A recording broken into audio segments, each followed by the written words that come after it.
안녕하세요. 김성길 목사와 함께하는 GTS 말씀 묵상 시간입니다. 오늘은 세 번째 주간의 셋째 날입니다. 셋째 날 묵상의 주제는 숨겨진 비밀 찾기가 되겠습니다. 우리가 살아가는 삶의 현장에는 눈에 보이는 것보다 보이지 않는 부분들이 많이 있습니다.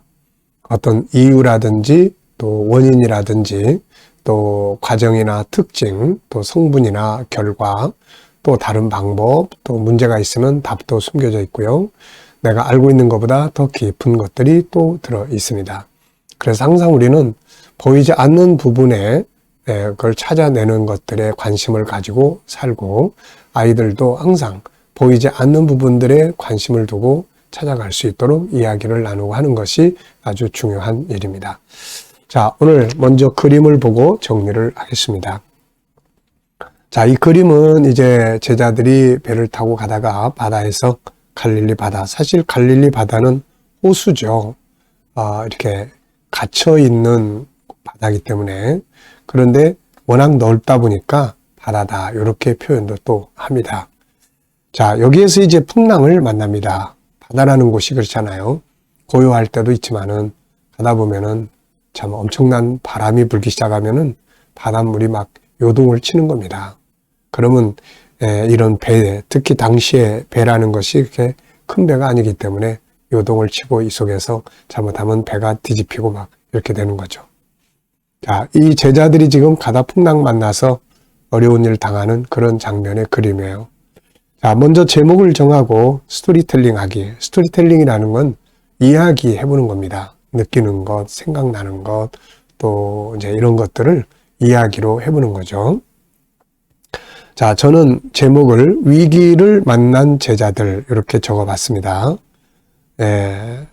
그리고 의미는 4가지를 적어봤어요. 첫째는 바다의 특성. 바다는 언제든지 풍랑이 일어날 수 있다. 또 일기예보의 중요성. 참 당시는 일기예보라는 게 없죠. 그래서 요즘에 일기예보가 참 얼마나 중요합니까? 바다를 항해하는 분들은 다 일기예보를 중심으로 가고 멈추고 피하고 이렇게 하고 있는 거죠. 자, 세 번째는 인간의 한계점이 생각이 납니다. 한계점. 인간이 아무리 똑똑하고 잘나고 해도 이 자연의 속에서 인간의 존재는 아주 작은 존재죠. 우리가 자연재해를 만날 때 보면 참 인간은 정말 미미한 존재예요. 그리고 4번째는 극복할 수 있는 힘의 필요성. 자, 우리가 어떤 문제를 만나서 그 문제를 고민하는 것도 중요하지만은 이제 해결을 해 나가는, 극복하는 능력이 필요한 것이죠. 네. 자, 분석입니다. 우선 눈에 보이는 것과 숨겨져 있는 것들. 자, 보이는 부분에는 우선 막 파도에 휩쓸려 있는 배, 그리고 그 속에서 막, 힘들어하는 제자들, 그리고 높은 파도, 그리고 어두운 하늘과 바다. 자, 보이지 않는 부분에는 뭐가 있을까요? 우선 이 풍랑 속에 있는 제자들의 두려움이 생각이 듭니다. 두려움. 얘들이 얼마나 두려울까 지금. 또 이 상황의 문제점. 왜 이들이 꼭 이렇게 이 시간대에 이 배를 타고 여기를 지나가야 했을까? 이 상황의 문제점. 그렇다면은 해결의 방법은 무엇일까? 네, 해결의 방법은 뭘까? 또 예수님은 이 장면을 지금 보고 계실 거예요. 보고 계시는 주님의 마음은 어떠하실까? 이런 보이지 않는 영역들을 우리가 생각을 해보게 됩니다. 자, 세 번째입니다. 그림에서 가장 중요한 건 뭘까요? 해결 방법이죠. 문제가 부딪히는 것도 문제지만 해결 방법을 못 찾고 헤매면 더 큰 문제죠, 이게. 자, 해결 방법만 잘 찾으면은 오히려 합력해서 유익하게 될 수 있죠. 자, 4번째는 연상법입니다. 자, 여러분, 이 연상법이 참 좋은 거예요. 저는 이 연상법을 이렇게 쓸 때마다 참 좋아요. 왜냐하면은 많은 것들을 생각을 할 수 있으니까요. 성경도 창세기부터 요한계시록까지를 한번 쭉 이렇게 훑어볼 수 있는 그런 계기가 되고 있으니까요. 자, 먼저 저는 성경 속에서 이 풍랑과 관계된 말씀들이 나오잖아요. 먼저 마태복음 14장, 오늘 이번 주간의 본문, 제자들이 만난 풍랑, 요나서 1장, 불순종하고 가다가 만났던 풍랑, 또 사도행전 27장에 바울 사도가 로마로 잡혀가는 과정에서 만났던 유라굴라라는 풍랑. 이뿐만이 아니라 인생의 풍랑도 또 등장을 합니다. 야곱과 같은 사람, 형 에서의 칼날을 피해서 삼촌집으로 망명을 가서 20년의 망명 생활, 이것도 하나의 다 풍랑과 같은 거죠. 에서로 인해서 일어난 풍랑. 요셉, 노예로 팔려간 요셉, 이것도 인생의 풍랑을 만난 거죠. 또 다윗 같은 사람, 골리앗을 이기고 나서 사울의 칼날을 피해서 그 도망자의 삶을 살아가는 그의 인생, 이것도 인생의 풍랑이에요. 또 욥과 같은 사람, 하루아침에 자식들 다 죽고 재산 다 사라지고 몸 아프고, 참 이런 엄청난 풍랑. 제 인생에도 이런 풍랑들이 몇 번 있었죠. 개인적으로 또 가정적으로. 참 이게 항상 그런 것 같아요. 이게 문제만 있는 게 아니고 또 답도 있다. 그래서 저는 그게 참 좋아요. 문제만 있는 게 아니라 답도 있다. 답을 찾으면 이해가 되는 거예요. 그리고 답을 찾으면 그게 단련이 돼서 더 인생의 유익을 가져오게 됩니다.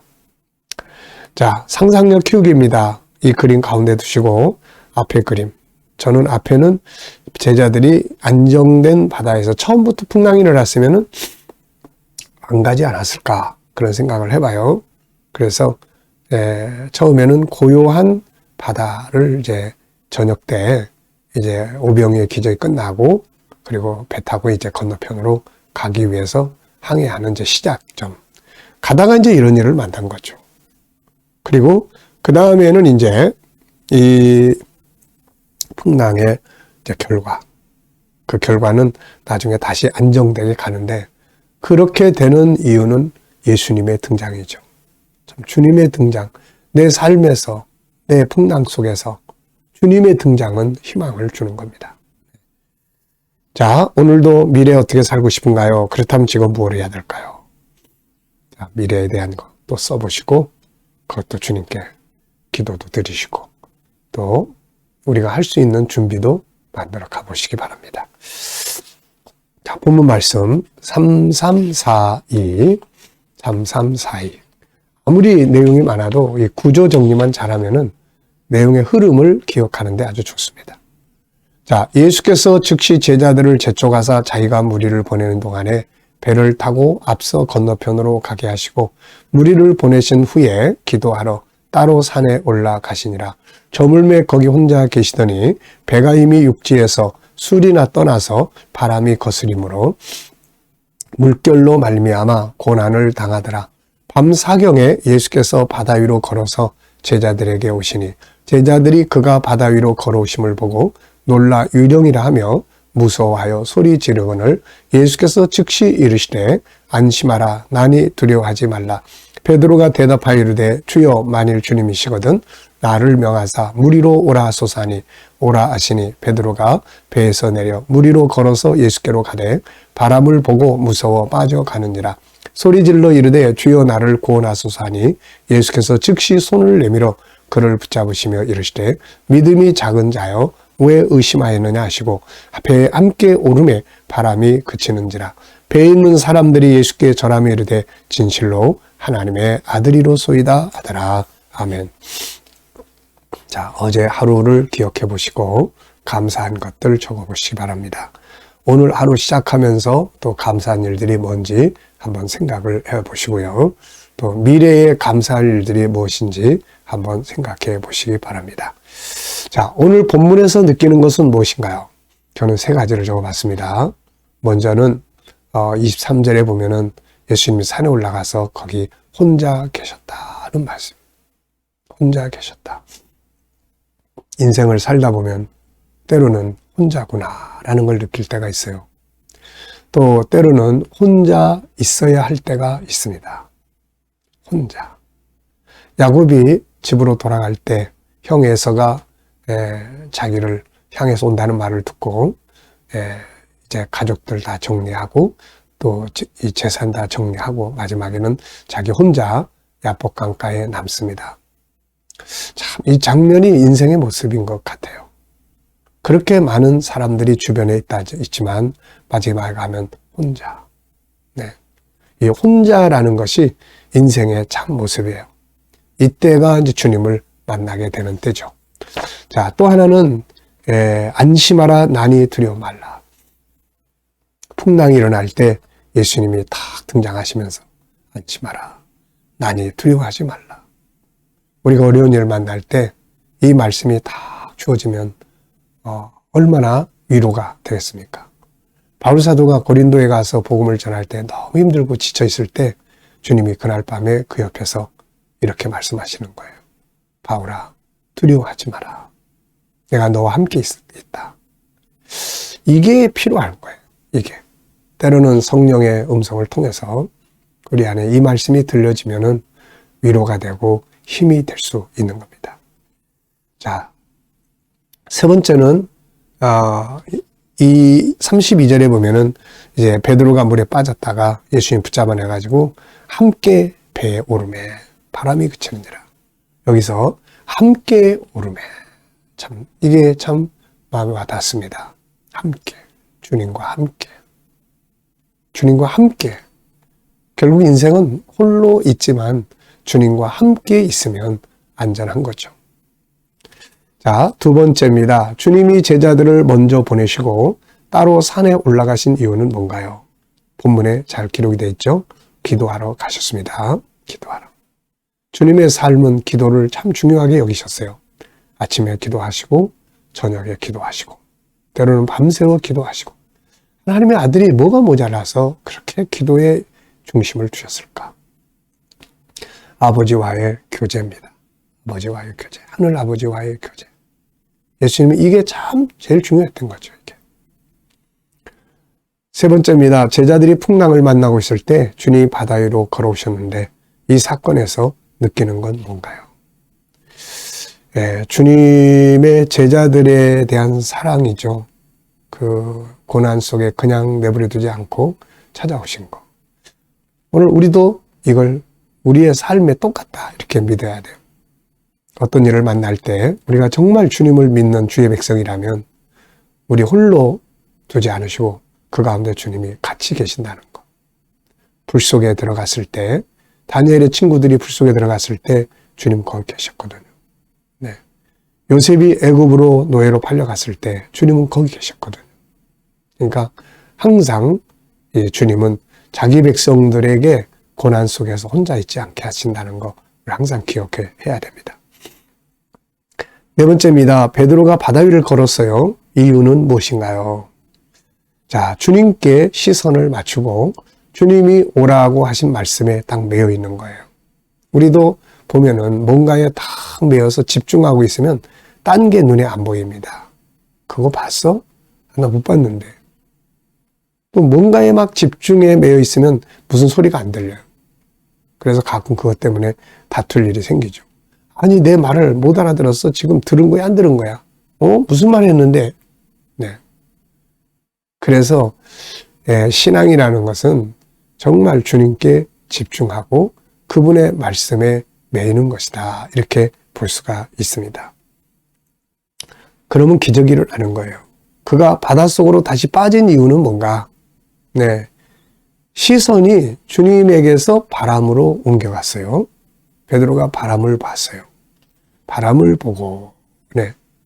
바람을 보니까 무서운 생각이 들었어요. 주님의 말씀에 매이는 게 아니라 바람 소리에 매이게 된 거죠. 참 세상 사는 원리가 이런 것 같아요.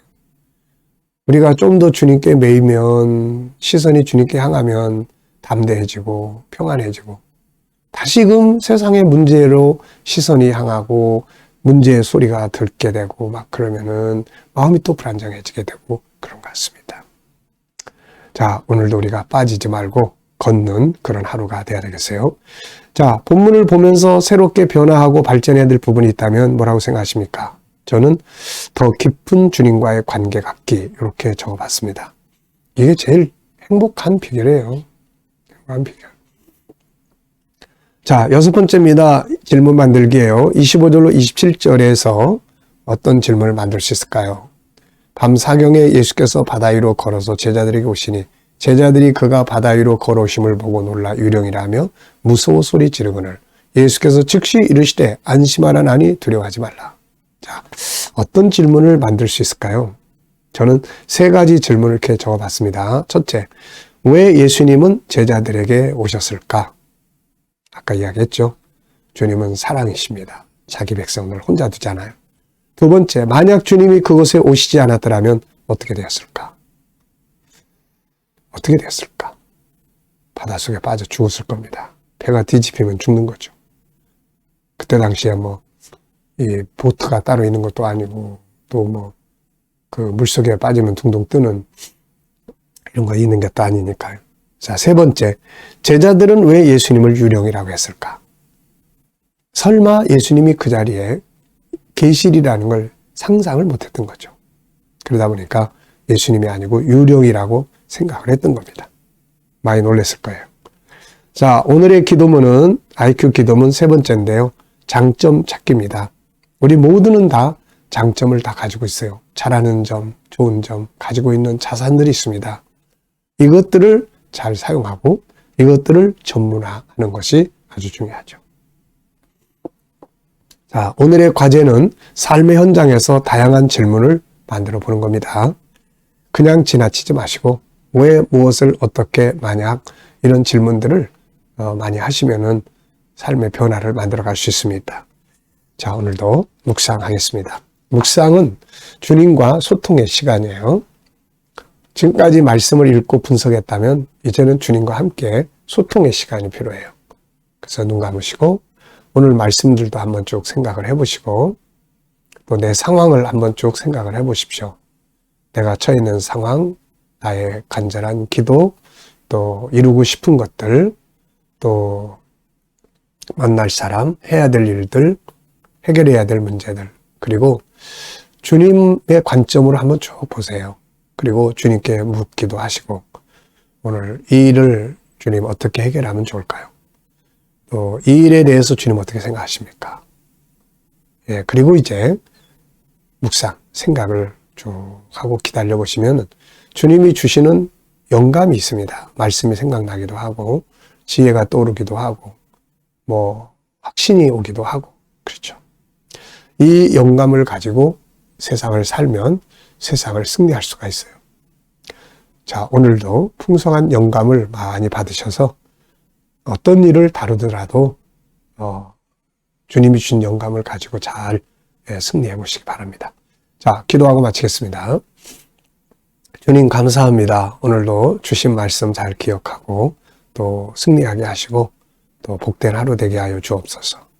우리 자녀들, 친척들, 동료들, 아직도 믿지 않는 자들 주여 긍휼히 여기시고 주께 돌아와 구원받게 하여 주시고 또 우리 자녀들 방황하지 않게 하여 주시옵소서. 그들의 아픈 마음을 만져주시고 새로운 희망을 주시고 또 인생 잘 달려가게 하여 주옵소서. 주님, 또 자녀들과 성도들의 직장과 사업장에 함께 하시고 발전하게 하시며 또 새로운 일터를 구하는 자들에게 좋은 일터들이 준비되게 하여 주시고 치료받는 그들에게 힘을 주시고 위로하시고 치유의 능력이 더 강화되게 하여 주옵소서. 나라를 지도하는 지도자들에게 지혜 주셔서 나라를 잘 이끌어가게 하시고 세계 곳곳에 있는 선교사님들과 저들의 사역 가운데 은혜 베풀어 주옵소서. 복음을 전하고 일하는 자들에게 축복하시고 좋은 열매들이 있게 하여 주옵소서. 아버지, 오늘 우리들이 가지고 있는 장점들을 썩히지 않고 잘 찾아내고 그걸 또 훈련해서 좋은 전문가들로 일할 수 있게 하여 주시옵소서. 감사하며 예수님의 이름으로 기도하옵나이다. 아멘.